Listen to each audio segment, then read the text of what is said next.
This is GATE 2016 MT question number 47, which states that fatigue behavior of aluminum alloy is shown in SN plot.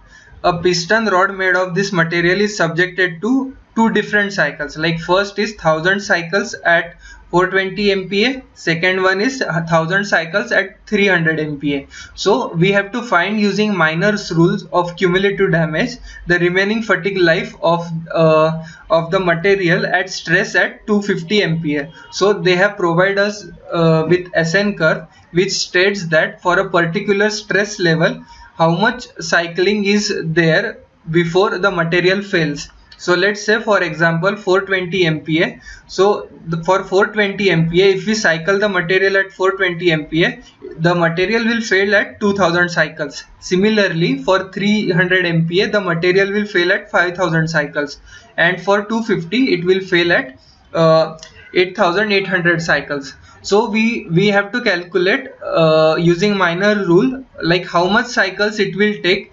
If it has, like for 420 MPa, it has undergone 1000 cycles, and for 300 MPa it has gone again 1000 cycles.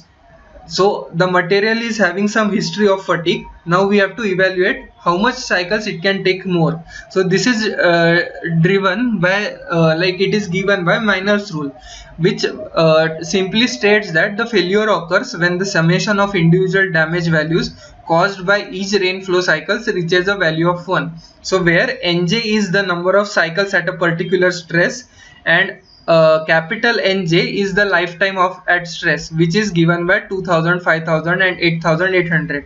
So we have to basically sum this, and this sum should be total 1. So here I have done that. So 1000 cycles at 420 MPa divided by the number of cycles, which is the lifetime of that material at that particular stress level, plus 1000 cycles at 300 MPa divided by the lifetime of at 300 MPa, which is 5000 cycles, plus let's consider x number of cycles it will sustain before it fails eventually, and this is the lifetime at particular 250 MPa.